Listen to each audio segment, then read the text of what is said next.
Good afternoon, people of YouTube and of the podcast sphere. We're back.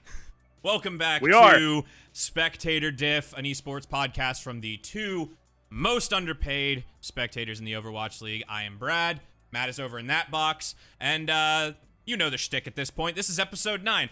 We're a professional esports podcast, and we have opinions about professional Overwatch esports. And gosh darn it, someone needs to hear them. Shtick is the same as always. Here every week around 12:30 Eastern, Central, sometimes Pacific, depending on where you are. And we'll cover any major headlines, break down a match of the week, hit you with some predictions, then get the heck out of here.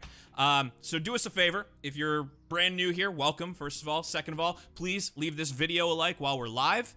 It really helps out the algorithm, all that fun stuff. Free to us, free to you, all that good deal. Consider subscribing to us here on YouTube and wherever you consume your podcast media. You can also catch our VODs both here after the fact, here while we're live, and over on Spotify, because Spotify video is now a thing, which is crazy because everybody's trying to be YouTube and YouTube's trying to be everybody because everything's made up and nothing matters. So with all of that out of the way, let's jump right into some headlines. So Matt, kick us off. Yeah, let's do it. So we've been off for 2 weeks, so there's a lot of news. Bear with me here. Thing number one, let's start with what's current. The Countdown Cup started this weekend, and the first 5 teams are already locked in. San Francisco, Dallas, the LA Gladiators, the Seoul Dynasty, and the Shanghai Dragons have all already clinched their spot in the playoffs. Grand Finals will be a 12-team double elimination tournament at the Anaheim Convention Center.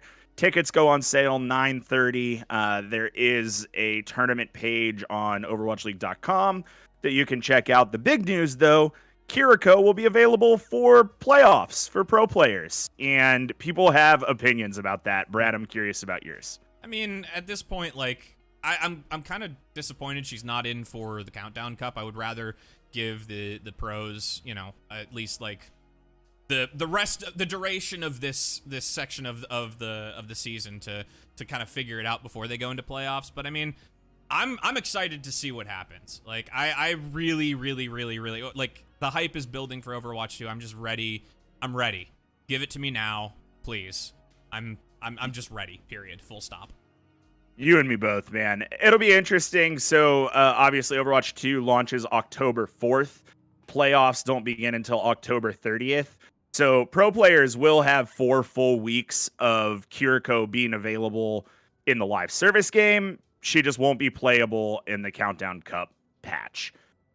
Moving on, speaking of Overwatch 2, surprise, surprise, the Overwatch 2 Battle Pass isn't nearly as predatory as everyone made it out to be. It's $10, and you can get everything for free. Just shut up about it now, please. I'm done talking about this. I'm not done talking about this. I'm gonna keep this brief because Jesus Christ, people. Like, you get 60 seconds. Go.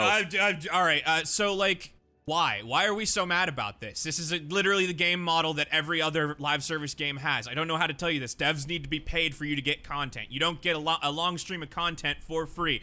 Actually, you can have it for free. You just don't get everything. So it's a business. Capitalism bad. Whatever. Fine. Great. Cool. Whatever. You don't like it? Don't buy it. Play it for free. Shut up about it. Cool. Was that 60? Was that 30? What was that? I don't care.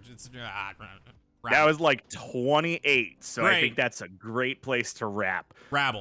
Hey. Speaking about Overwatch 2, we got the official release patch notes. These will be the patch notes that the playoffs and the grand finals are played on in Overwatch League. They include a new DPS role passive and a new push map to drop at launch, Esperanza. Meanwhile, a Twitter user thinks that they found hints towards the next hero and some lore drops in the map. This seems to have been confirmed by Overwatch 2 lead narrative designer Gavin Jurgens Fiery. I think it's Fiery. Gavin Jurgens Fiery. You can find more information about that on the internet if you like. What I want to talk about is the DPS role passive. Brad, as a DPS guy, your thoughts on the role passive? So I'm going to be very outspoken on this because the internet erupted. And by the way, just full disclosure, from here on out, like, be prepared for this kind of to be the case season to season, because this is the same thing that happens in Apex. Like, They release patch notes and everybody, the internet's in flames about it until they play it and they're like, oh, it's not so bad.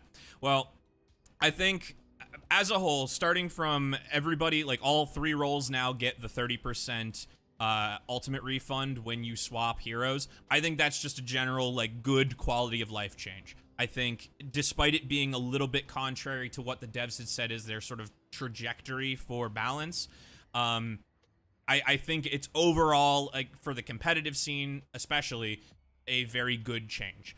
As for the DPS passive, in practice versus on paper is always a completely different thing. Everybody freaked out about it. Like, oh, you could chain together Genji dashes and yada yada yada. And here's the thing, like, we cannot talk about this in terms of edge case scenarios. It scales with ability. And so we've already seen it in the Overwatch League, right? These teams have now just played a week on this patch. We've seen what that passive is capable of, and quite frankly, not too much. So here's the deal.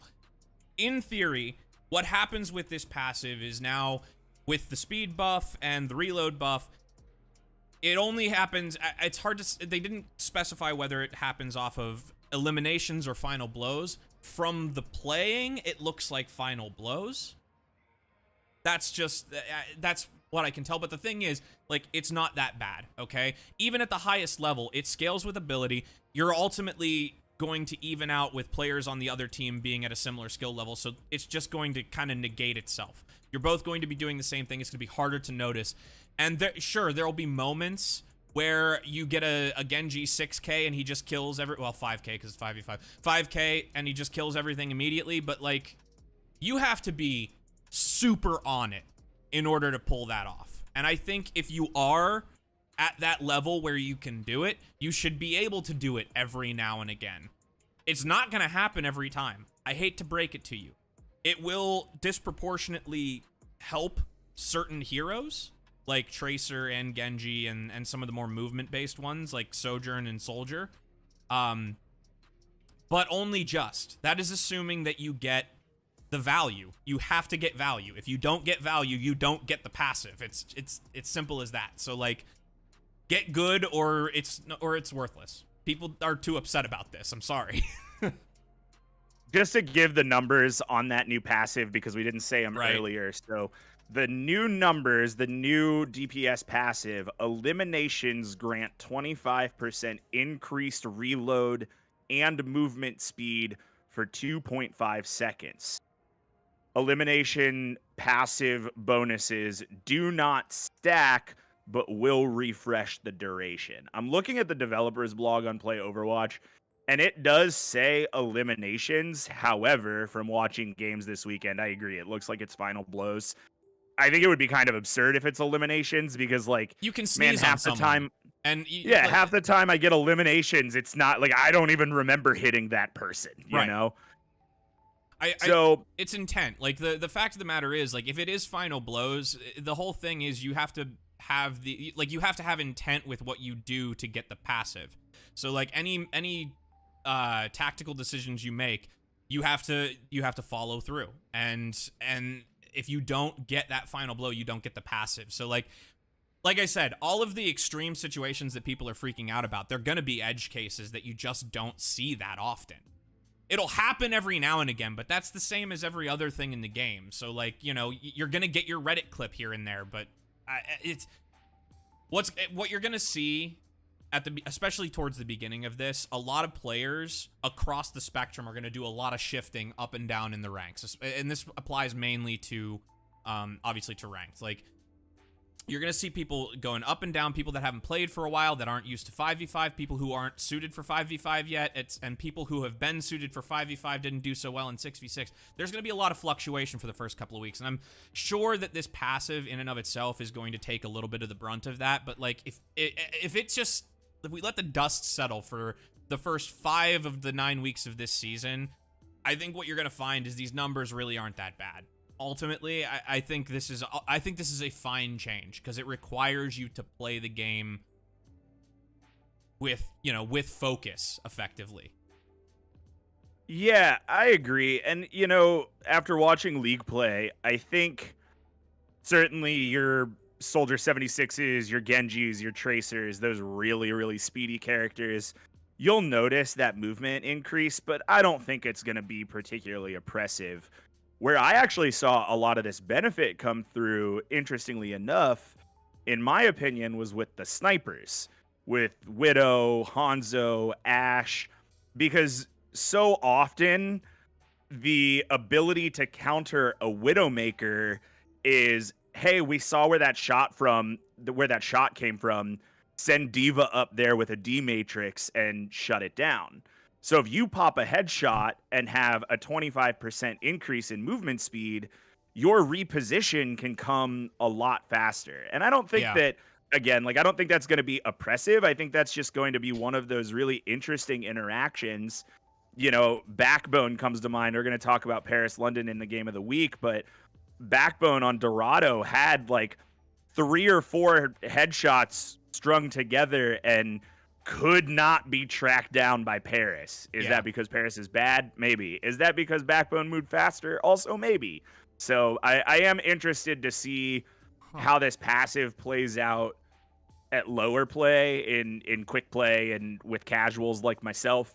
But I agree with you. I mean, I don't think it's going to be oppressive by any means. I mean, we can theory craft this into the ground. One thing I hadn't thought about that you actually just made me realize, like, one hero who could sincerely really, really benefit from this in a different sort of way is Ashe.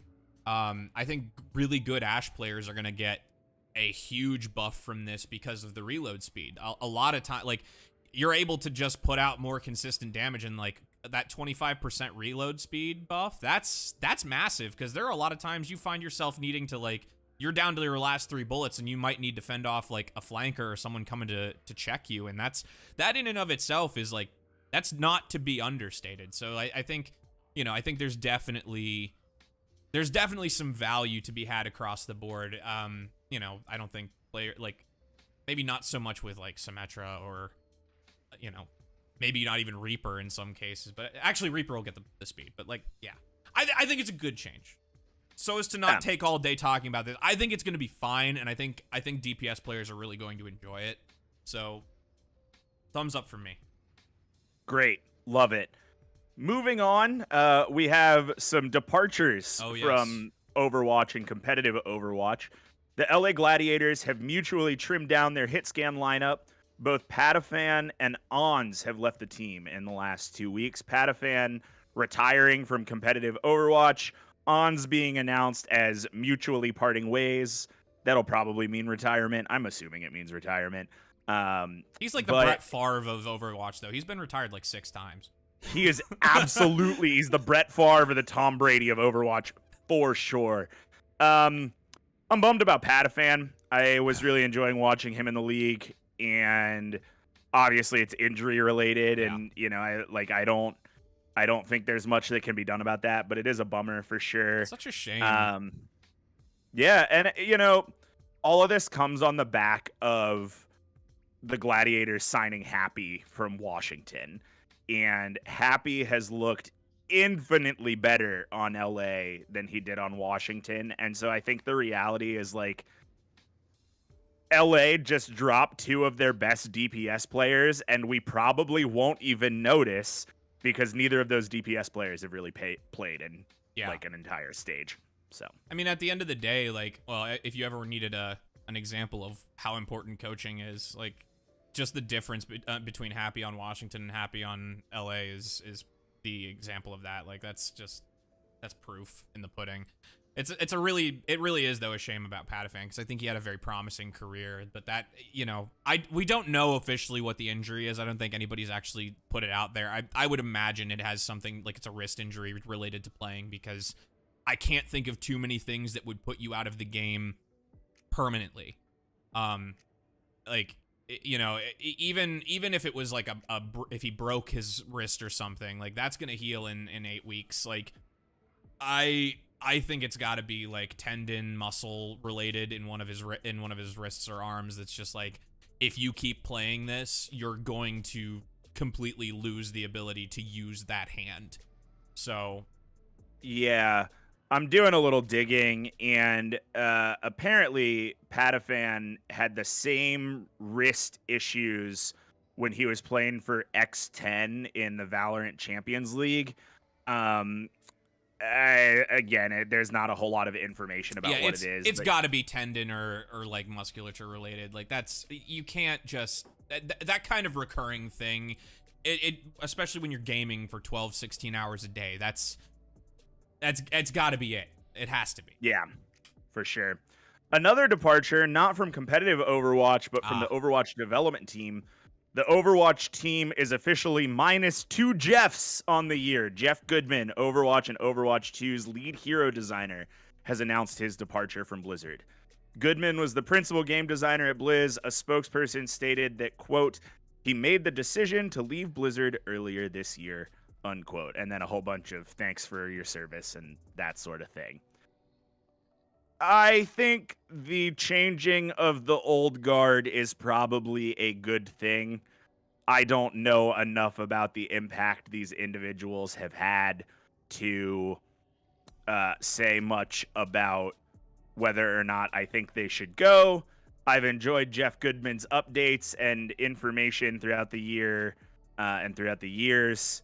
But when you transition from one game to a new game that has a lot of changes in ethos, I think the old guard changing out in favor of a new guard isn't a bad thing. That's really all I have to say about it. Well, I'll kind of put a bow around this by saying Jeff Goodman was the hero designer that gave us Brig. And Brig being the eternal game breaker of Overwatch. With the new 5v5 philosophy, with the new direction that the game is going, I don't have a problem with most of the old guard leaving and going on to other things. I think from here on out, fresh ideas are going to be very welcome and need to be kind of considered, because at this point, Overwatch was on life support for a while, and or in some, depending on who you ask, Overwatch was dead. And if this game is to succeed going forward, I think we just need to be more open-minded, more open to new, or maybe mimicking concepts from other very successful current titles. Yeah, for sure. Hey, speaking of Jeff-related news, good news, everybody. Jeff Kaplan of Overwatch fame, not writing the new Fantastic Four movie. If you missed it last week, Deadline announced that Marvel has given information on the writers of the upcoming Fantastic Four movie, Jeff Kaplan and Ian Springer. Hey, there's more than one Jeff Kaplan in this world. The Jeff Kaplan writing the Marvel movie is most well known for writing and directing the 2013 film Bert and Arnie's Guide to Friendship. He has never worked with Team 4. I've never watched that movie. Neither have I. I mean, but Matt, the world could always use more heroes. It sure could. I mean, there are certainly people on Team 4 that I would trust to move over to Marvel. Jeff Kaplan, not necessarily one of those people. Anyway, my last headline for today, we are officially in the final week of Overwatch 1. Hooray! While Overwatch 2 will officially launch on October 4th, Overwatch 2 commercial lead John Spector announced that Overwatch 1 servers will be shut down on October 2nd, leaving a 27-hour downtime between games. So, officially, for the last time, here is your Spectator Diff reminder to spend your tokens and merge your accounts before October 2nd. Have you logged into Overwatch in the past week by chance? Oh, I've been playing so much ranked in Overwatch 1 right now, dude. Really? Like, so much ranked. You've because chosen to play ranked right now. Yeah, because nobody else is. So, like, I'm climbing so fast because nobody else is playing. Oh. Gotta lock in those competitive points, baby. Get the easies. I'm just grinding. Oh. Running around Route 10 fighting Caterpie right now. Like, I'm having a great time. Oh my goodness. Well, the question what my original question was asking was to point out a really nice sort of send-off that Overwatch is doing when you log in. There is, the home screen is now, like, the OG roster of the game, just kind of all standing together in a wholesome little thing. It's a cute little farewell that I think, it's just nice. I logged in to check my league tokens the other day, and I saw it, and I was like, aw, that's so nice. Yeah, man, I saw that as well. I really enjoyed it. Some of the loot boxes that you earn right now are just randomly anniversary loot boxes, which has been tight. Like, I plan on playing a lot of Overwatch 1 this week, partially to grind free things, but also just for the nostalgia and the fun of doing it. And kind of sending off 6v6, which personally I have really enjoyed and am sad to see go. I don't think 5v5 is a bad thing for the game. I think it's a good thing for the game, and I'm excited to see what it's bringing. But You're gonna love it. I am sad to see 6v6 go, and I hope someday it comes back in arcade. I guarantee that we will see 6v6 again. I guarantee that most likely it'll be an arcade thing, or maybe it'll be like competitive classic or something that they do. There's no way that that's eternally gone. But I will say, I mean, you have not experienced 5v5 yet. 5v5 is so good. It's so good. It's the best. It's literally, it fixes most of the problems that the game had. Like I said, you know, I do not dislike 5v5. I am excited for 5v5. I personally will miss 6v6. But that is all of the headlines I have for today. Indeed. So if you're ready, I am ready to do a game of the week. Let's talk about a game of the week, shall we? Let's let me flip my windows around. Move all my windows around. Yeah, and game of the week is going to be Paris versus London. A surprising sort of like, I mean, again, score be damned. A surprising little, like, almost a banger. Like, this was much, much closer than the score would indicate. 3-1, obviously in favor of the London Spitfire. But, you know, I really, it cannot be stressed enough that this was kind of a banger. Like, Paris put up a good fight. Before we talk about the teams, though, let us discuss the new meta. Yeah, man. I would love to talk about the new meta. Did you know 32 out of 34 heroes got played this weekend? I did not know that. What were the two that didn't go? The only two heroes that didn't see minutes this weekend were Bastion and Junkrat. Wait, was there Roadhog play? LA played Roadhog. Reiner rolled out on Roadhog against Vancouver like an asshole. Wow. So Bastion and what was the other one you said? Junkrat. Huh. I could have... Yep. Wow. You know what? I like that fact. You know why I like that fact? Because it means that Overwatch is healing. Nature is healing. No, but I'm serious. We just had an entire stage of one of the most toxic metas since like OG GOATs. And to be honest, I mean literally just GOATs 2. Oh yeah, it was GOATs 2 Electric Boogaloo. But like it's great to see this, and especially in the balanced state that it is, because it indicates, especially for the launch, that like everything is viable, everything is playable. There is like a chance. It's like for once the devs have actually accomplished their goal of making every hero kind of viable at some point, map dependent, whatever. Like, and truly, it cannot be overstated enough that this is a good thing for the game. Like, we saw a lot of different strategies. We saw obviously a lot of hero play. And we've just kind of seen that just about any play style right now can work. So, good news all around, generally. Yeah, man, and we were just talking about 5v5, and I think that this is a perfect example of why 5v5 is better. Yeah. You have more hero viability, and we didn't see a lot in this particular game, but I think that the reason this happened, or a big part of the reason this happened, is because of the new ult carryover, which is huge. Yeah. For a game like Overwatch that so desperately begs you to switch heroes mid-round, finally having some sort of, not even incentive, but like some sort of boon to make switching heroes more viable. I mean, goddamn, like, I can't even tell you how many times I have been stuck on the front lines as a Widowmaker with Infrasight, desperately needing to switch and not wanting to waste the ult. That's a bad example. I'm also a shitty casual, but like, you know what I mean?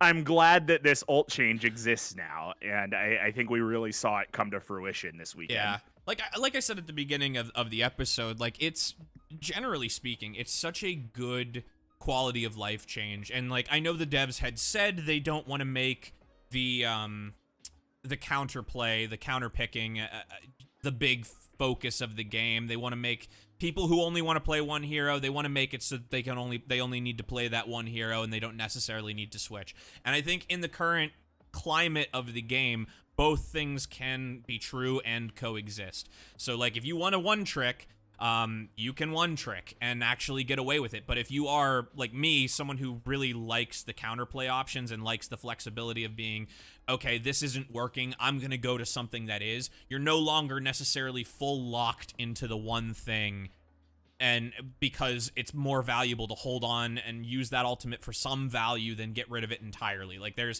is a climate where both things can be true, and good lord is that healthy for the game. Like, I am so happy to see I'm so happy to see what we saw this weekend across the board. Yeah, I am too. I had a really good time watching the games this weekend. I want to talk about the metas that London and Paris are playing in particular. So we saw a pretty decent amount of dive across the board this weekend. Whether it was Diva, Monkey, or Ball, just like a decent amount of dive. And a lot of what Paris and London ran in this match, which was the Sombra Tracer dive.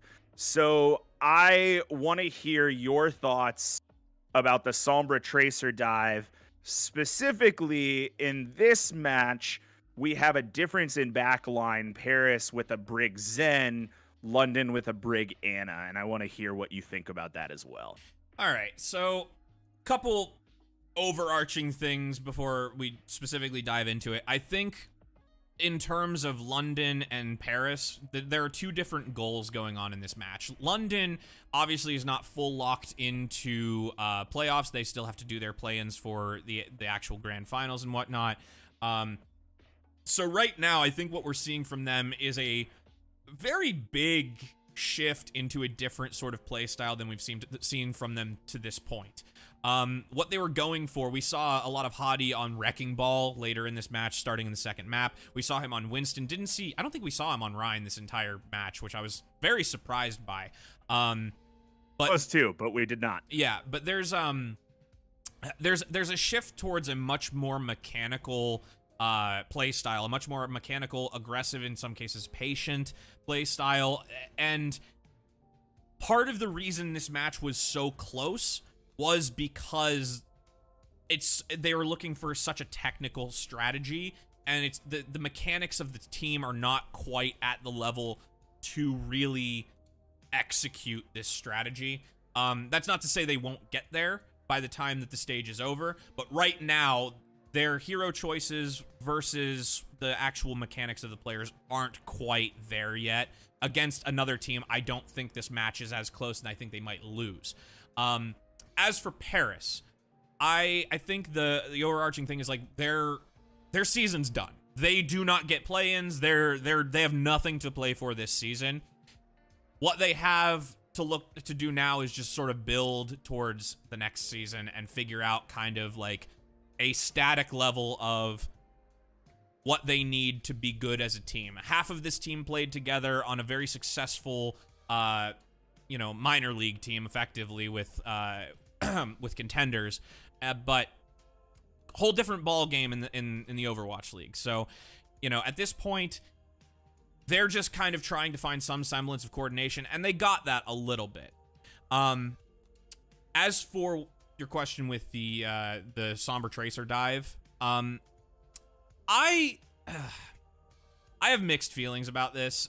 I think, it's one of those things that takes full advantage of the new passive kind of thing. It's one of those that, like, you have two flankers who are pretty decent at getting your backline assassination picks. I think that's why we see a little bit more Brig in general, because Brig is good at sort of sweeping out the Sombra and can kind of force away the Tracer in some cases, so a little bit better for, like, survivability in those terms.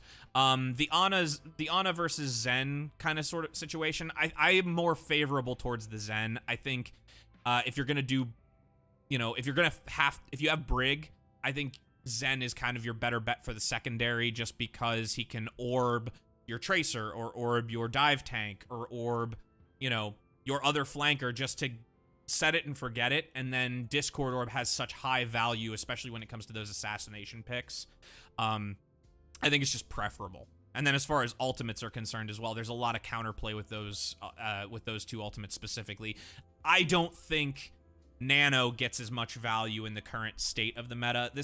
My thoughts on this may change, because we've seen so much this weekend that, like, this is just preliminary, like, takeaways. Like, I fully expect to see some difference, because in my personal opinion, I think the Ana Zen combination is still way more broken, and Ana Zen D.Va is a really good counterplay to a Sombra, because D.Va is even better at sweeping out Sombra with that just eternal can hold left click. So that's kind of, like, that's kind of where I sit on it. It's a lot of information that I just dumped, but, like, monologue over. No, I mean, I think that's really interesting. I prefer the Ana over the Zen, actually, and I like it for anti-nade. I really like the hack anti-nade combo. I mean, you can't live through a hack and an anti-nade. You die. You just die.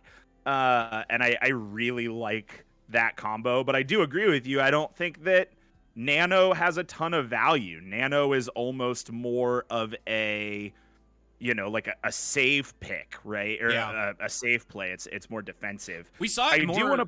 I'm just saying we saw the Nano more oftentimes than not used to keep the other support alive in a lot of cases this weekend. And I mean, that's definitely one way to use it, but it's certainly not the highest level of value. No, for sure.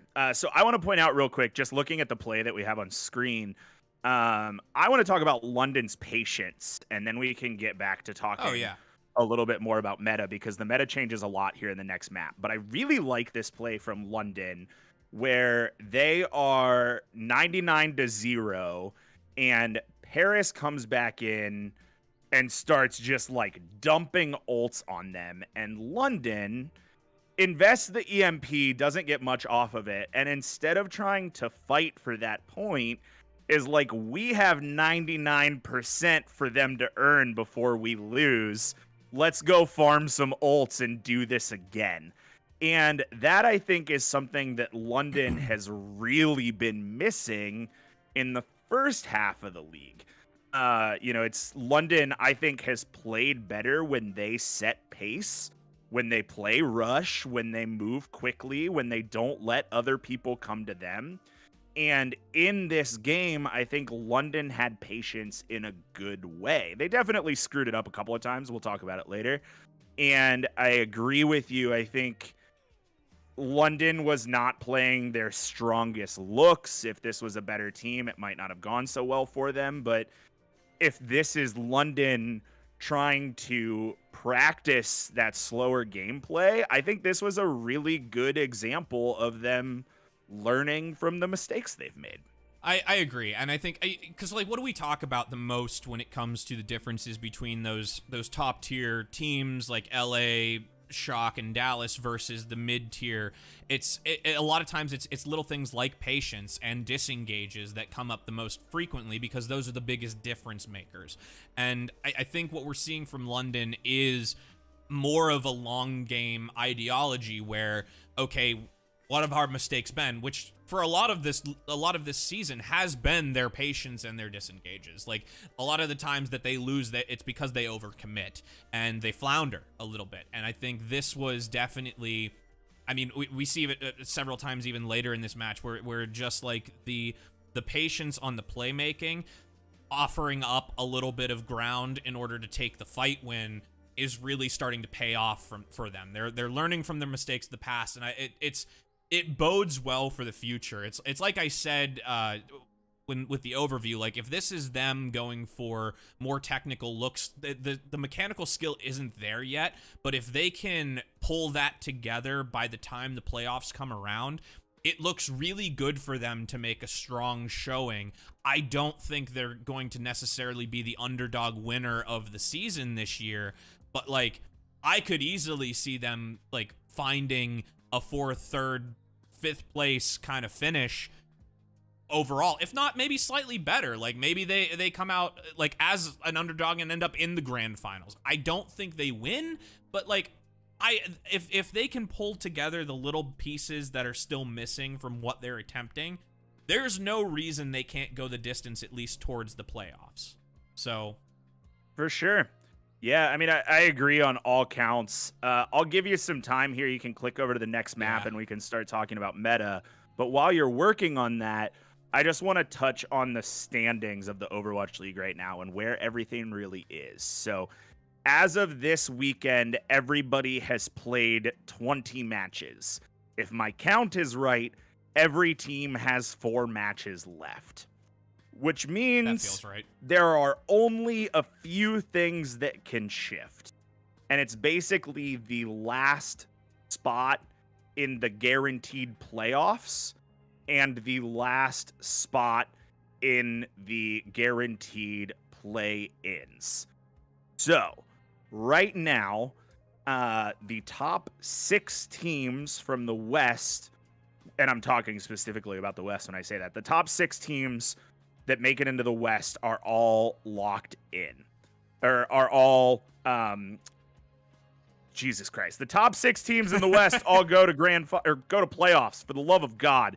The teams right now in 6th, 7th, and 8th are Atlanta, Toronto, and Florida. Atlanta with 14 points, Toronto with 13 points, Florida with 12 points. I think any of those teams could get 6th. Realistically, Washington Justice has 11 points. They could make it there if Atlanta doesn't win again and Washington wins all their games. The next thing that's still available is the 10th spot for play-ins. Boston Uprising really did a good job this weekend. They went undefeated, and they have gotten the 10th spot with 8 points. Right now, the NYXL and the Vancouver Titans both have 4 points.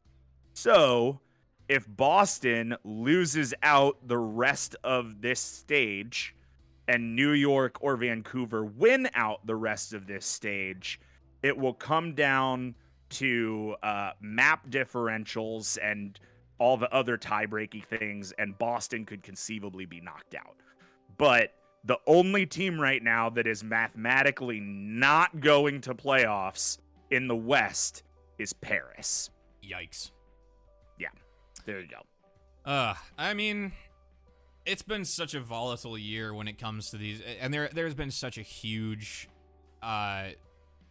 disparity between the top and the bottom tiers of teams. Like, it's just, the gap is so wide. It's not, and it's hard to say, no, not that hard.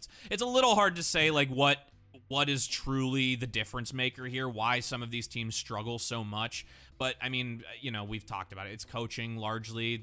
Obviously funding is a big issue, but you know, teams like London, statistically, I believe the lowest budget team in North America, are making it work just fine.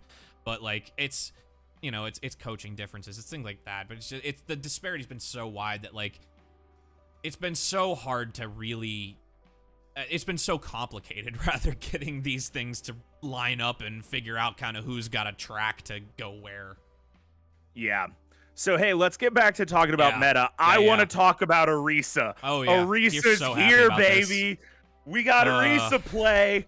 I'm stoked. I'm fucking stoked, dog. It's remarkable because if you've listened to any of the team interviews from this week, like, everyone's saying the same thing. It all started out as a meme, and on certain maps, just kind of works. I'm floored. I'm truly floored because, like, the only thing that Orisa offers is a distraction. She's a big, dumb distraction that, like, you kind of just have to deal with or just ignore. And she doesn't take that many resources. She's very, got a lot of health, got a lot of resources of her own. And, you would think the strategy would just be wait out the cooldowns, and that is the strategy. But, like, a lot of times the Orisa just kind of plays solo and lets the rest of the team do work. So it's kind of... It's fascinating to see her get as much playtime as she has.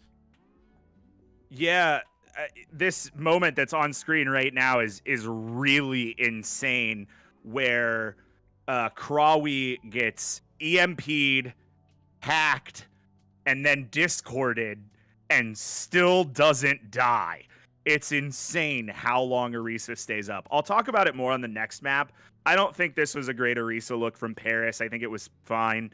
I think Atlanta looked better on Orisa, but I think Orisa looks her best on Escort because Orisa go forward.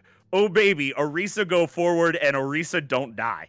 So, like, all you got to do is put Orisa on the cart and exist, and she is just an unkillable cow. Yeah, what's the new thing? It's Orisa throw, Orisa spin, Orisa slam, Orisa win.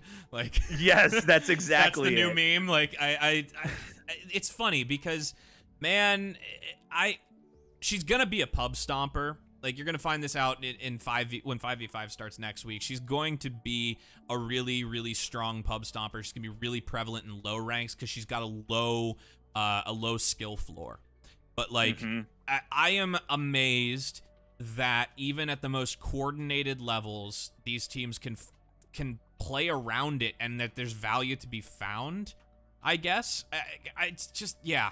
I'm that health buff did way more than I was anticipating. And also the spear throw, being able to, like, that cooldown being 2 seconds sooner is really, really huge. You just throwing people around the map. I think it's very, very surprising to me.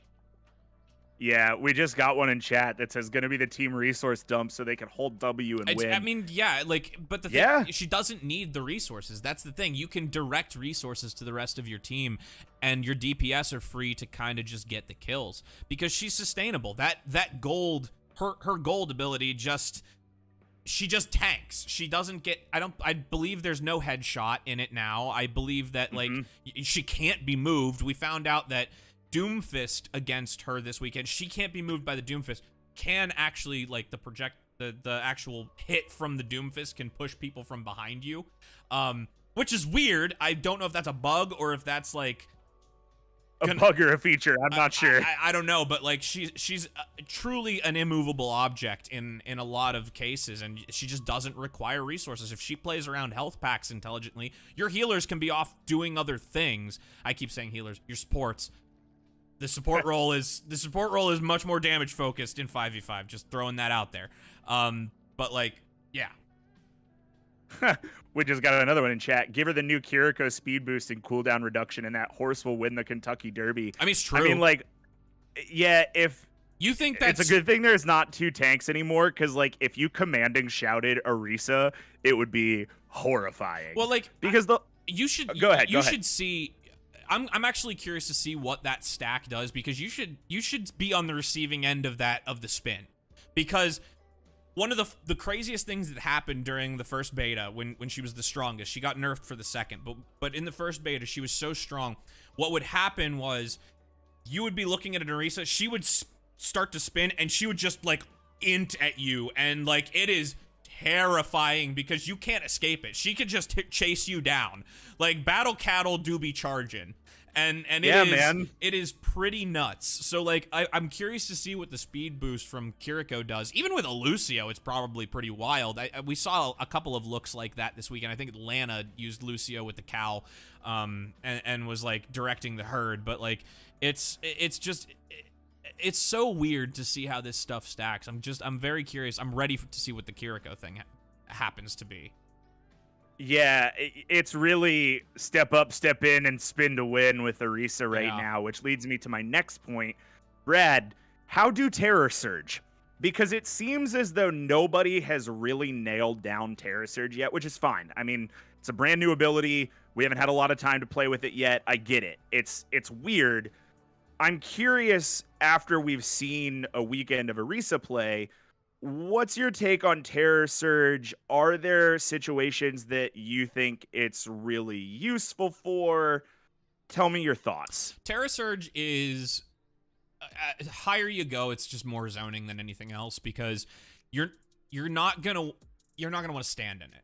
So because now that they've ramped up the damage, right? It's pretty much back to. Oh no, it's not back to what it was. It's more than it was at the first beta. So like the damage ramps up very quickly, and it has a pretty wide radius.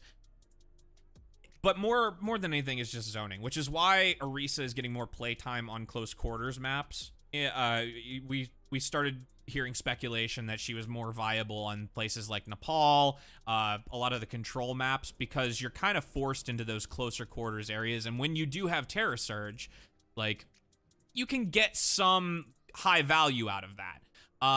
It's one of those ultimates that it doesn't bring a lot to the team fight, especially at high tier play like this, because it's easy to play around. Like it brings you, it sucks you in for the first few seconds of it, but you can escape, and it is easy to counter with like a beat or a transcendence, or even like a BAP lamp will do the trick. Like if you throw a BAP lamp into the center of a Terra Surge, unless the enemy team is fast enough to take it down before the surge lands, you can play around it pretty easily. It's mostly just to zone you away. And I think that's kind of what we've seen it used most, most generally through the league this weekend. There were a couple of times where it got some pretty substantial value. I don't think at all during this match. No. I saw it get some value during the Atlanta match on Saturday, or that was Friday. But like, overall, like, it's not a super high value ultimate. You're not playing Orisa for her ultimate in Overwatch League. That's just not a thing. For sure.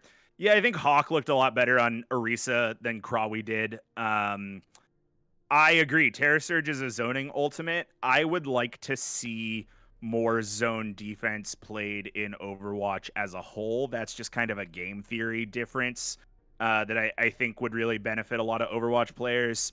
Zone defense as a concept is really difficult to play, and I think Orisa has a lot of opportunities to shut down crucial choke points. And I think that in this meta at high level pro play, there isn't a lot of comboing that can be done with Orisa, because the DPS heroes that she combos with aren't going to be super viable at pro levels. But I think in your lower level plays, comboing a Terror Surge with a Mei wall, or like, heaven forbid, a Sim teleport, is going to really throw some people for a loop. I see Terror Surge in a really similar way to what I see Diva Bomb as. Yeah. Which is like a super crafty and useful ultimate at low level play, something that you don't see a lot of value of at super high level play. But I do think there are high-level maneuvers that you can use Terror Surge in intelligent ways, even if it's not to confirm eliminations. I mean, there's certainly some combo potential, and I guarantee we'll see plenty of Reddit clips of like weird, just wild, almost impractical plays with her Terror Surge. I think on the macro level, though, it plays into the idea that she's a distraction, right? Because if nothing else, for a few moments, you're forced to pay attention to the surge and find a way to get out of it, in the same way that you are forced to do that with like a Diva Bomb. You know, regardless of your positioning, it forces a zone of some sort, and really the value comes from what your teammates do at that point. You might get a cheeky kill out of it. Obviously, if you combo it with like a Mei wall or a Sim thing, like, you might get a couple cheeky kills out of it. But as a macro strategy, it's much more just zone focused than anything else. Like, I think if you're a person who is interested in playing Orisa in the coming meta, if you're a person who's even like considering playing Orisa as a competitive player, you need to think of it more in terms of like, I am using this to take space and to force people off of point, force people onto point, force people out of a room, into a room, etc., etc., etc., not get the kill. Yeah, I agree with all of those things. So let's get back to the match here. I want to talk about a couple things in particular. Thing one is Luke Mino versus Khan, and Khan's ceremonial move across Europe to go from Paris to London. After watching London play this weekend, kind of feel like Khan might have been the missing piece for the Spitfire. I'm feeling really good about Khan on London right now. He replaces Boneback in my eyes, like a lot of those moments that you're flexing Backbone to Zen, or you're trying to get Sparker and Shax out there, but Admiral's hero pool isn't big enough. Like I think Khan fixes that problem for you.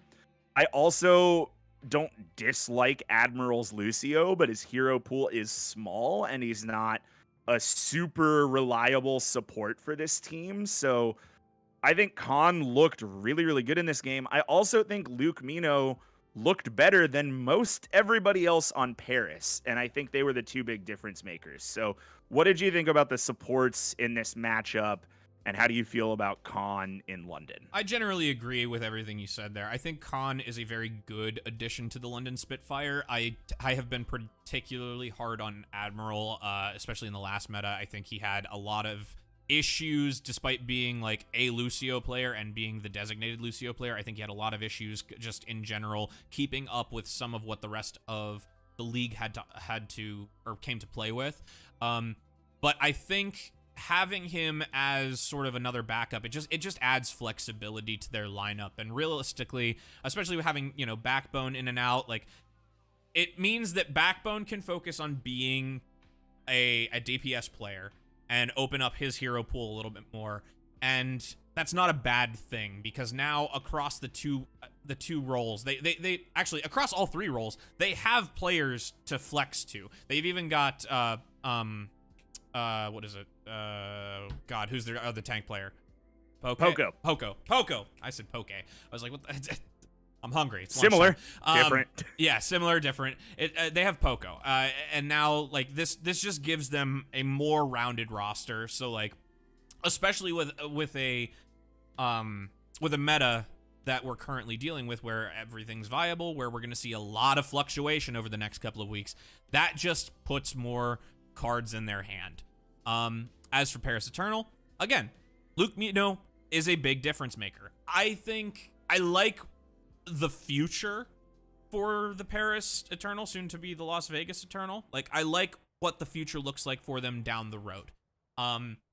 We're starting to see glimmers of what they will eventually become. I think they will be more of a contender next year, and I may eat those words at some point if they end up, 1-17 again. But like, I like what I'm seeing from them. There is much more cohesion. And actually, again, more macro things. These two teams have a sort of a benefit that a lot of other teams don't have in the league, and that is they don't have a language barrier. Both teams are English speaking. I know Hadi and Khan are both German, but they're both English speaking teams, and so the language barrier is not an issue for either of these teams, which is a leg up that most of the other teams in the league don't have. So that can't be understated as well. So like, I think as a building block sort of macro thing, I've used that word a lot of times. I'm getting paid. I get a nickel every time I say it. But from like the building block perspectives of both teams, this is a good thing for both of them. And to really just like kind of round out both rosters is just all positives. Yeah, so on screen, we're seeing the very end of what I think might be the longest fight in Overwatch League history. Absolutely insane. I mean, a full 2 minutes and 15 seconds of overtime. Just ridiculous. And while you're working on Find It, or while I rewound it so we could talk about it a little bit, because it's worth noting. So thing number one I want to say is Hadi's ball looked fantastic. Yeah. And I talk about the Chadi supremacy all the time, especially on Rhine, but his ball on this map looked so good. And that, I mean, was he was the one who kept on cart for a lot of this match. But when it comes to this big long fight, I'm interested to hear what you think fell apart for Paris here and allowed London to run it in. I have my opinions. I'm kind of curious to hear yours. So I think it's just generally it's just a lack of focus fire. I think one of the things that Paris lacks in general is just their play style is very almost sort of ADHD in a sense. They don't really have they don't really know how to identify the problems that are plaguing them with the other team. This has kind of been the consistency throughout the entire match. Like they managed to get a grasp every now and again, but generally I felt like they weren't really sure who they needed to be targeting, who they needed to remove from the game as a factor in order to find success. And you can see it kind of here on, I mean, you're going to see it on a delay because you're watching the stream live, but like, what's going on is like Hadi's just kind of existing and moving around, and he needs to be the thing that they take care of in a lot of cases. Yeah. Like he's just sort of getting around and getting away for free. And the reason that this fight takes so long is it's not a consistent push in. It's literally inch by inch as they take out one member of the Paris Eternal and another one spawns in. And so, you know, yes, London loses players here and there throughout the fight, but like the whole time, Hadi is just sort of rolling. I don't think he dies pretty much the entire time during that fight. I could be wrong. I might have missed something, but like they kill him once. He dies one time, but he makes it back. But it's ball stall 101. Like he's all over the place, and I had my own qualms with his ball play throughout the entirety of the match. Actually, when I was talking about some of the technical issues, his ball was some of the things that I was looking at, because he had moments where he would just stuff a rollout, and that can't happen, especially with timing focused tactics or strategies, better word for this. That just can't happen because it throws off the whole rhythm of what's going on. But here in particular, like this was just that's, you said it was excellent, and Paris just didn't identify what they needed to basically the entire match in order to find consistent success. Yeah. And that's the exact same take I have. Paris failed on focus fire. You can go ahead and skip to map 3 while I wrap this up, but Paris's focus fire really fell apart. There's one particular moment where like everyone for London is dead except Hadi. And Hadi rolls to cart. Krawi is right behind him. Krawi hits a jab spin, pushes him off.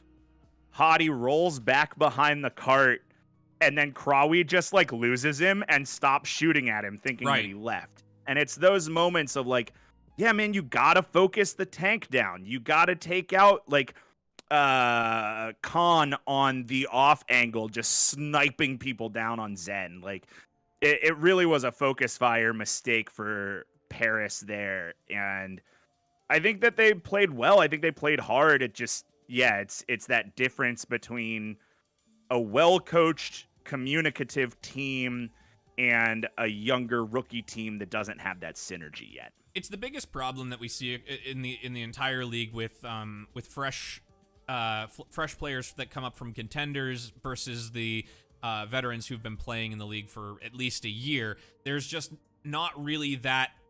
There isn't that focus fire. There isn't really that identification of they are the major problem. Obviously, there are some standout performers in that category, like, you know, Proper and others. But like, by and large, the biggest rookie issue is that they don't identify the problem spots, or at least they don't do it fast enough to gain the value to really help their team. And that's the one thing that veterans do very, very well. You know, you don't see them oftentimes letting certain members of certain teams live. I think going back to the Khan thing, Khan was making a really big difference for London and needed to be handled, and they just were letting him kind of exist for free. A lot of the London backline didn't get pressured most of the match. They just sort of got to take free space and just sort of exist and help the team when, you have two flankers, or, right now we're seeing them bring out some hit scan, but when you have two flankers like the Somber Tracer, the backline is the first easy target, right? So, I think the focus fire issue is just really, really pronounced this match in general. Yeah, I agree. So moving on here to Dorado, which is the map that Paris won. This is when I think Orisa is at her best. I don't know that Paris plays Orisa at her best here, but this map type and these moments are when I look at Orisa and I'm like, that's the tank I want on my team. Because, I think in Overwatch 2, Orisa and Reinhardt have a sort of similar mentality. Certainly not the same, but a sort of similar mentality of a true frontline, in your face, run and gun brawl tank. And I think the biggest difference with Orisa versus Reinhardt is offensive versus defensive. Orisa, you have jab spin and you can push and make space. Rein, you have a big fat shield you can put up and block damage.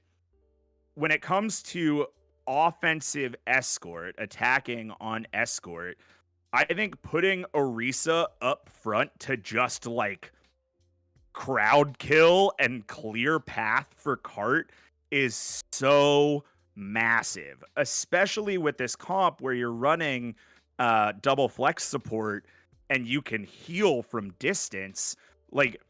Camp Crawley's ass on the cart. Everybody else plays the off angle. Maltel gets to flank. And what do? You can't stop that.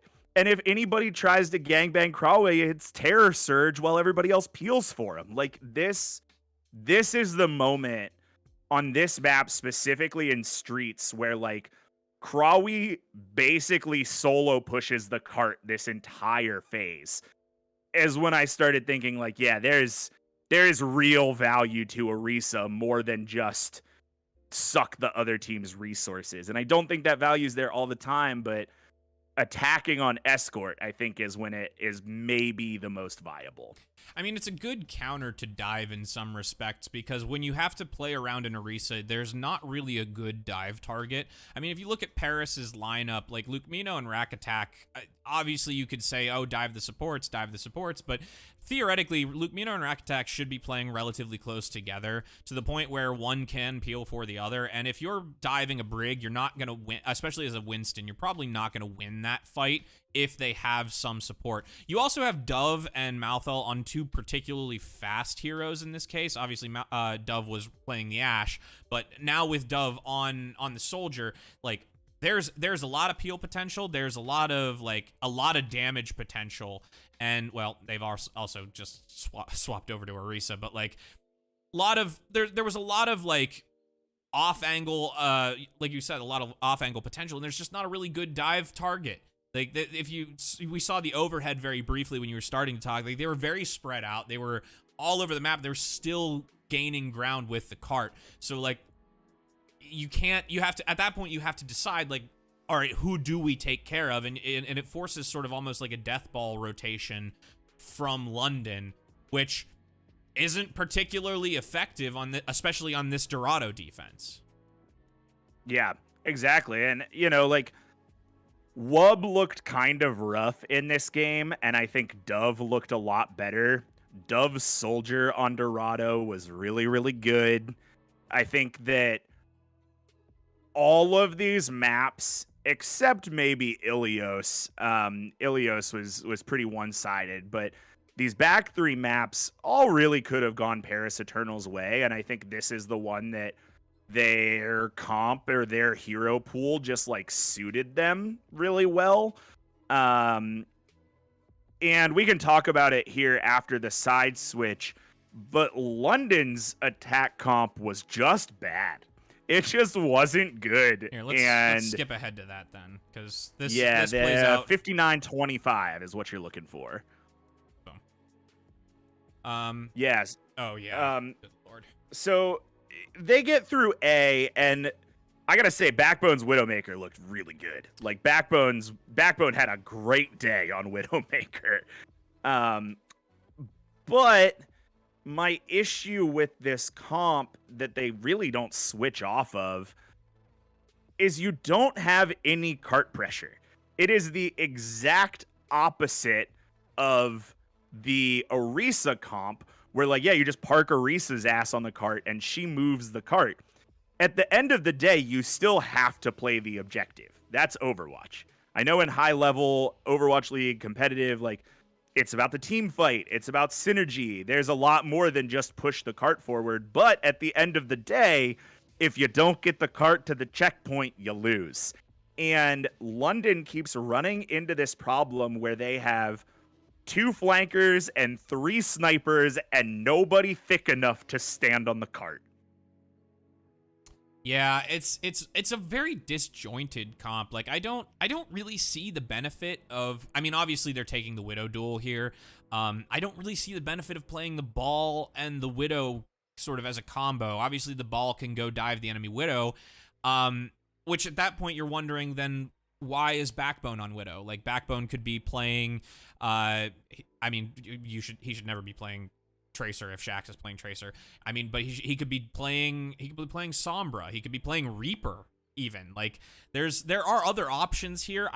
Obviously his Widow was fine, but it's just sort of a, like I said, it's just sort of disjoint. Doesn't make a lot of sense. I would like to have seen Hadi maybe on the D.Va here, because what they are playing on this offense is a much more defense-focused comp, realistically. And D.Va in Overwatch 2, or at least in professional Overwatch 2, D.Va's much more defensive and should be played more defensively because she can peel a lot easier for the for your supports and everything else. But like, yeah, I don't know. It's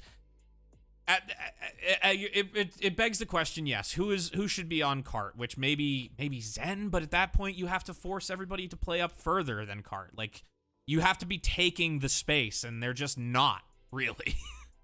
Yeah, I think you nailed it. I don't think there's any real synergy between Ball and Widow. You know, like, there's that synergy in Overwatch 1 between Ball and Widow, where you can use pile drive to knock people out of shield cover, but nobody's really playing for shield cover in Overwatch 2. And there's no Ryan on the field. So, like, what are you doing? And I don't know if I... Sorry. Go ahead. Yeah, I'm looking at this now, like, now that the duel is done with, like, why is Backbone still on Widow? Like, what value is he going to get from this? Because now he has to play aggressive Widow, which he's not been doing. His Widow play has been very, very slow. He's been very far behind the rest of the team most of the time, taking off angles and whatnot, which is not a bad way to do it, but like Dove gets to go around for free and like kill the supports as they're coming out of spawn. Like he gets to take this fun little flank. Like at that point, there's no duel to be taken. Why is Backbone not responding with something else? I just don't really understand, because he can't keep up the same pace. The tempo is now being set by Paris, and as we've seen with London in the past, if they're not setting the tempo, they are losing. Yeah, so like on screen right now is Dove getting this 3K, right? And the reality is that for the 3 minutes of the cart sitting here, because London doesn't get point B until overtime, for 3 minutes of the cart sitting here, Backbone hits like 9 headshots. Like Backbone goes off. But I agree with you, like, who cares if Backbone is killing Rack Attack and Luke Mino?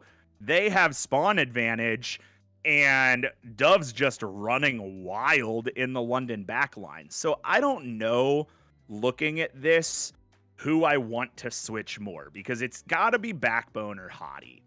Backbone is really hot. You never really want to switch your player who's having a great day. I get that. But at the same time, like, in this situation, I'd rather have the Ball than the Widow.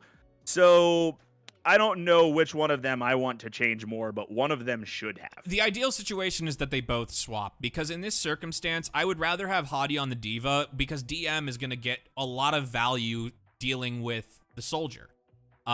because you can peel a lot faster, and then once you peel, you can prevent him from doing damage. You can also eat his ultimate, which is not nothing. The pros do a pretty good job of avoiding tack visor and getting just like rolled over. By the way, for anybody that doesn't know, in Overwatch 2, tack visor has a new change where there is damage fall off, but you can still headshot through the tack visor. So if you have aim and you aim towards heads, it's gonna auto do damage, but any headshots that cross your path, you're going to get the crit for. So that's at a pro level, that is a huge buff. So like I would much rather see Hadi on the D.Va to take care of situations like that, and also to kind of check the soldier. It also shouldn't be his job. Shax should kind of be going around checking the soldier. But Backbone should even be swapping. Backbone should maybe be taking the soldier duel. Or at the very least, maybe, taking a Sombra, or maybe not Mei. Mei is not going to be good here. But, like, he should be doing something else is the point. So, Sojourn. Why not Sojourn? Sojourn would be a great option. I don't really get why he doesn't go Sombra here. Like, that would be my pick. I don't hate Hadi's ball, but also I agree, like, the value just isn't really there. I would have loved to see London read this opportunity as, like, clearly this isn't working, and full swap to, like, Rhine, send Hadi in on Rhine just to push it across, just to get B, and then you switch back to something different. So, I don't know. I think London flubbed this map up, and this was the moments that I feel like their patience, while it had been good for them in the first two maps, was less good for them in this map. Yeah.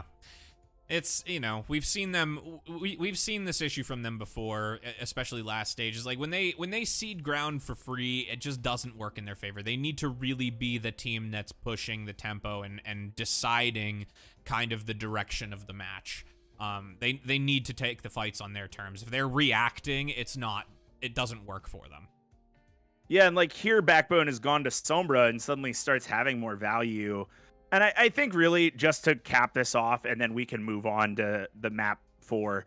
I think that there is a difference between giving up ground for free and intentionally disengaging, right? Like, yes. We obviously know that. That's a big thing about Overwatch. And I think for the first two maps, London did a really good job of intentionally disengaging. And on Dorado, they did a good job of giving up a lot of space for free. Yes. Absolutely. So moving on here to New Queen Street, we're getting to push. These comps are a little wonky. It's a mirror, except Paris runs Soldier with a D.Va, and London runs Sombra with a ball. So give me your thoughts on these comps. It's definitely better than it was. It was definitely a better choice for London than the last map. I mean, like I just think that Backbone on like the Sombra Tracer duo is just a good choice. I think it's a pretty standard, pretty low risk, if we will, a low risk choice. Again, I don't mind Hadi on ball. I just think like if they're going to commit to these things, they just have to be the ones to set the tempo. So I don't have a problem with that. I like Krawi on D.Va. I think his D.Va looked okay. Not the best D.Va play we've seen of the weekend, but if we're gonna nitpick hero choice, I think D.Va is a good choice for this, especially when you consider that Dove is on Soldier. I like Dove on Soldier. I think the jury's out right now on which gets the most value, Soldier versus Sojourn. I'm inclined to say Sojourn, but like it doesn't, dealer's choice. Dove looks good on Soldier. He tends to take riskier flanks, but it seems to work out more times than not for him. So I don't have too many complaints about it. I think comp for comp, I like the looks for both of these teams. The problems that Paris has in general are really the overarching tactical choices and game sense issues.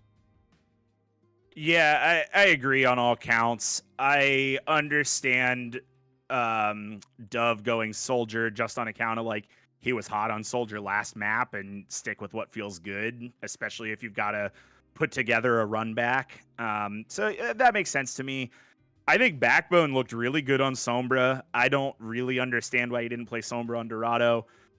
I think for all of the things we were saying in the first map about like Paris is close, but their synergy just isn't really there. It felt like Hottie and Backbone really locked in on this map, especially in like the moment we just saw where it's like Backbone's hitting these EMPs and Hottie's just swinging through a window to kill people. It's really great. It was fun to watch. But as we wrap this game up, Brad, I want to ask you a game sense question that Uber brought up on broadcast, and I really, really liked it. Okay. In Overwatch 2, we're playing 5v5. There's only one tank. As a tank player, you are going to constantly be faced with the question, do you dive or do you peel for your supports?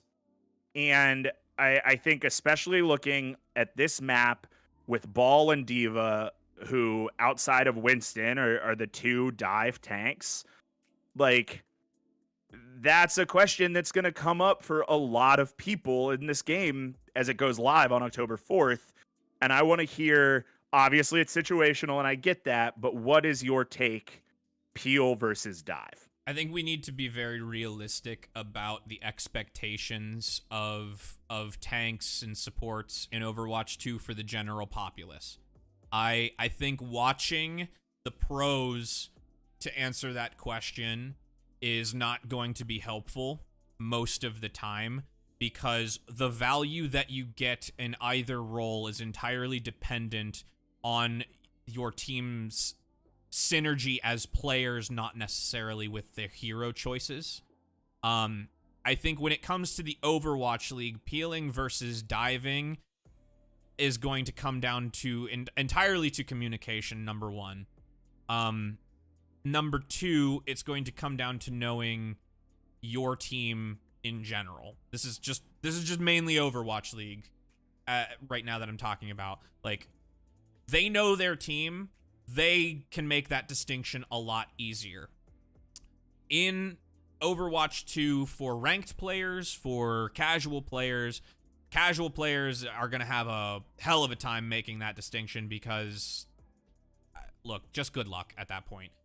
The support role in Overwatch 2 has shifted more towards being self-sufficient on top of throwing some healing to your team.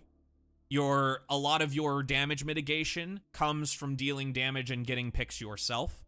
So there is a lot of self-sufficiency in Overwatch 2. And I think that gets undersold a lot as we talk about it, because right now all we've really seen are we've only seen it from the two betas, so you only get a lot of secondhand information from players like myself who have played it, who are not Overwatch League professionals, but have like some of whom have a macro understanding of the game. And we've also only seen it from the Overwatch League perspective, which is a completely unrealistic view of what the game is going to play like, because there is not going to be this kind of synergy in most. Actually, I don't think at all, even at high rank, like Masters, even up through top 500, I don't think we'll be able to pull off some of the same things that you get in the Overwatch League. Because communication, when you have all 5 people comming, the comms themselves are good, and everybody has an idea of what everybody else plays like, that plays into so much more in 5v5 than we've seen before. So as a tank, as a support in Overwatch 2, making those distinctions comes entirely from, I mean, if you play the game a lot, you'll understand it pretty quickly. You'll know kind of how the fight is turning, because you'll probably be looking at the kill feed. You'll probably be, you'll probably have eyes in the back of your head and know kind of where the enemy team is in relation to your team. Because there's not going to be such a defined meta, that's going to change things as well. So, like, situational awareness is key, but in making really that choice. I can't give you a definitive answer, because if you base everything just on what we've seen from the league, you're not going to end up progressing, I think, the way that you want as a player. You kind of just have to have a broad knowledge of what's going on and sort of understand that, my DPS are playing Symmetra, they can't peel, so maybe I'm going to play a diva so that I can peel and get to my supports if they're being pressured, things like that. Yeah, for sure, man. And I think that's a great conversation to wrap up the game of the week on. Yeah. I don't necessarily need to watch Paris lose this match, and I'm ready to talk about next weekend if you are. Let's go into some predictions. Talk about how we all had a bad time this weekend as we watched our predictions wither like flowers in the snow. Yeah. Everything's made up. APAC doesn't make sense. I give up on them. So week 1 of the Countdown Cup came with its fair share of wild upsets and surprising scores. The San Francisco Shock and the Shanghai Dragons both went winless over the weekend, while the Boston Uprising are currently undefeated, and both the Valiant and Charge managed to snag upset victories. All of those words are not things I've said this whole season. So what will this week bring? Nobody knows. Woo! We have more information than we did last week, so we can take some educated guesses at the very least, because I think I was about to say these matches are going to be easier to predict, but I lied. Only 2 of them are fairly straightforward, at least for APAC, so. Right. Yeah, so speaking of last week, we weren't here. Our pred records remain the same. I am 18-11. Brad's 21-8. The magic question, did we beat our friend's dumb bracket? No! What the shit? Our friend has 6 more points than we do. Brad and I are tied. I guess he just guessed APAC right. I don't know. I'm angry. Let's move on to games we want to talk about this week. Brad, I've got 5 games for us to predict. You're looking at the East, so we'll start in the East. 2 games that I want us to predict. On October 1st, the Hangzhou Spark versus the Shanghai Dragons. Both had relatively underwhelming performances this weekend.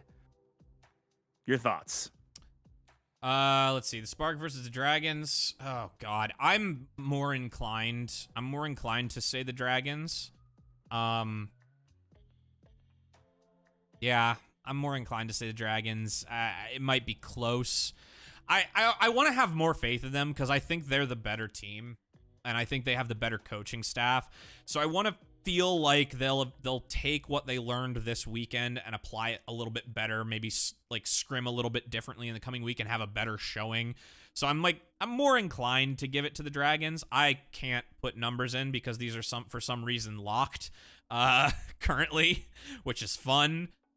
Cool. Thanks Overwatch League. Backend is doing great. But I'm gonna say Dragons 3-1. I think that's close enough of a matchup that they can get. I think the Spark can get 1 map out of it. I think it'll look similar to the London Paris game that we just watched. It'll be like a close 3-1. Yeah, that's fair. I watched the Shanghai Dragons Guangzhou Charge match. I thought Shanghai looked good. I think Guangzhou just kind of got lucky. So I am also going to go Dragons. I'll go 3-1. My next game that I have us looking at is the next game, the Chengdu Hunters versus the Los Angeles Valiant. I don't know.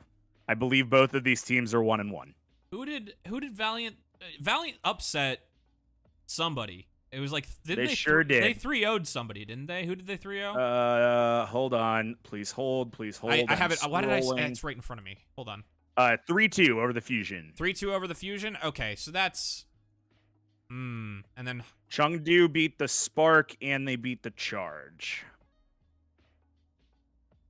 I'm gonna say it's probably Chengdu, right? It's got to be Chengdu. Like, that's certainly the thought. Like, if we're going solely based on logic here, Chengdu's got the better chance because they've beaten two more difficult teams in theory. In theory. I'll say Chengdu. I was off of the Chengdu sauce last week, which obviously hurt me ultimately in my record, but like there's no recency bias is a thing with APAC. It has to be because the only thing that we know is what happened last week. So I'll call it. I'll give it Chengdu 3-2. I think that'll be a 5-map banger if recency serves as accuracy. Yeah, that's fair. I said the same thing. Although I think that if I'm gonna get one wrong, it's probably gonna be this one. Yeah. I don't doubt LA's ability, the Valiant's ability. I don't calling them the LA Valiant feels dirty. I don't trust the Valiant's ability to not upset the Hunters, but I also don't trust their ability to do so. So hey, let's move on to the West, where things are actually a little bit more predictable. First game I've got September 30th. Brad, your San Francisco Shock versus the People's Team, Toronto Defiant. I'm never not going to say the Shock. If I want to be realistic about it, I don't think that Toronto looked good this weekend. I don't think the Shock did either, but I think Toronto looked worse against worse teams. So I'm going to say that the Shock I'm going to say Shock probably will rebound a little bit. I don't think they're going to be on top form because I think that right now what's going on with them is they're playing around with a lot of ideas because they're already guaranteed a playoff spot. So I think they're looking at ways of innovating their own meta so that that maybe, just maybe, they can win the whole kit and caboodle this year. I'm hopeful that they're playing a long game. So with that in mind, I'm going to give it to Shock, and I'm going to give it to Shock 3-1. I think it'll be a close 3-1, but I don't think Defiant are together enough to get 2 maps out of it. Yeah, that's fair. I don't think Toronto looked very good either. I think San Francisco wins this. I'm going to give it 3-0, to be really honest with you. All right. Yeah, I love that. I think that I agree. I think the Shock are probably playing a long game, probably like chilling out a little bit before playoffs. All very reasonable. I don't think Krusty's going to be stoked if they come out and lose against Toronto, and I think they're going to come out with a little extra heat in that burrito, if I do say so myself. The Shock Atlanta game, I'm less sure about, which is why it's not in our predictions this week. But I think they'll beat Toronto. The next game, I'm really curious to hear your thoughts. NYXL versus the Washington Justice.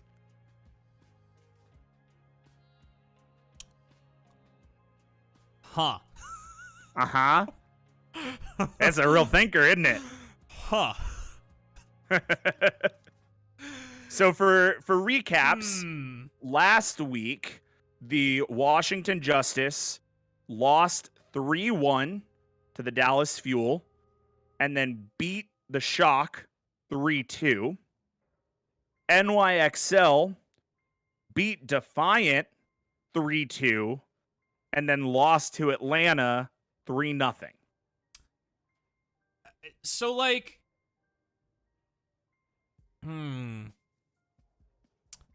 okay, you know what?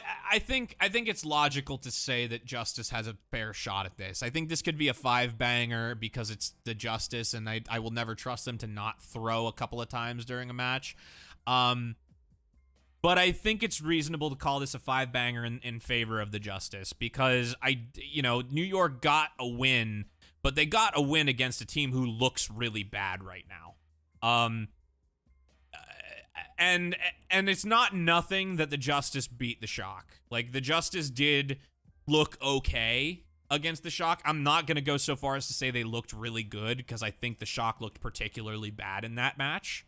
But it's not nothing that they won that match. It's not nothing that they put up that fight, and they only lost to Dallas. So, like, again, in the same way that we looked at, like, Hunters versus Valiant, I'm more inclined to give it to the Justice, but I think the Justice will put up a fight. So we'll call it 3-2.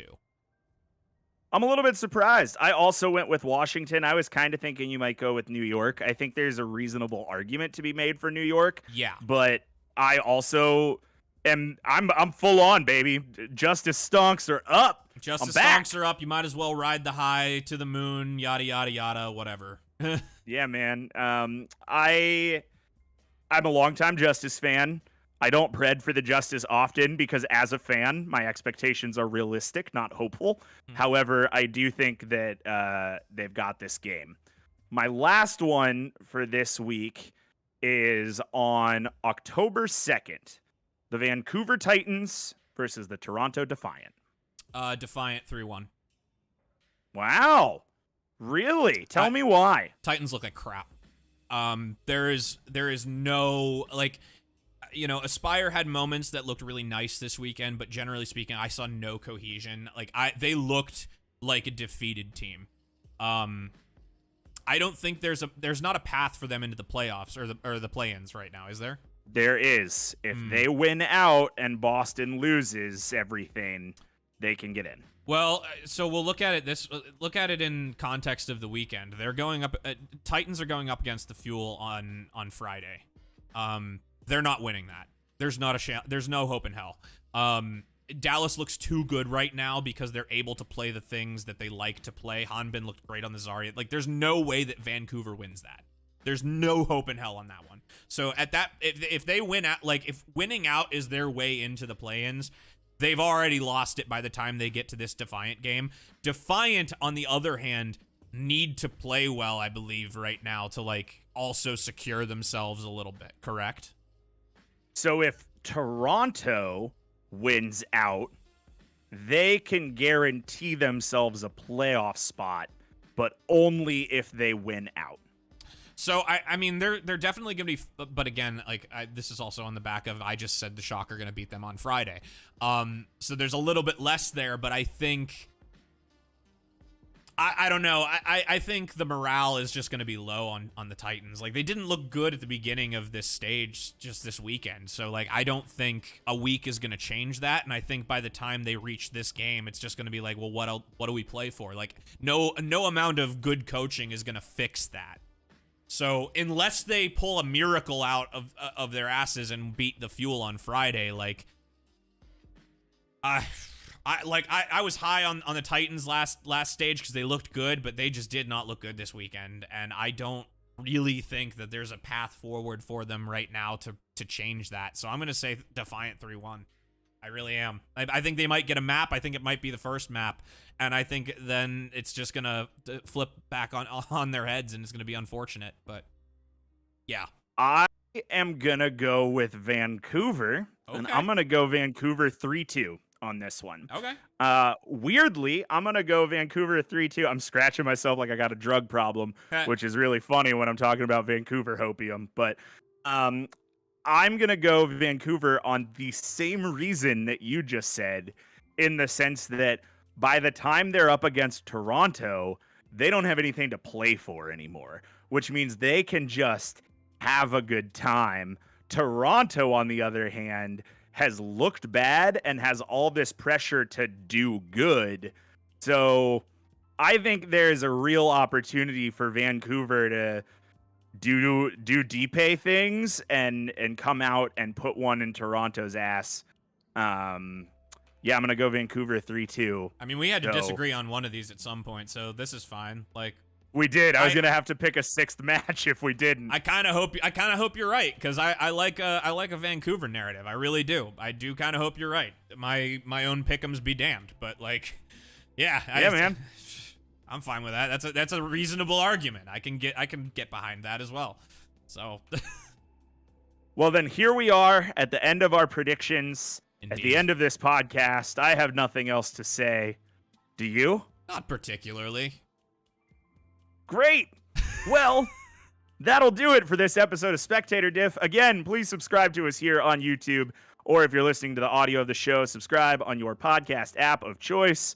Like the comments and button the notifications and bell, all those things. You can follow me on social media at MC_DJ, at MC_DJ_MC.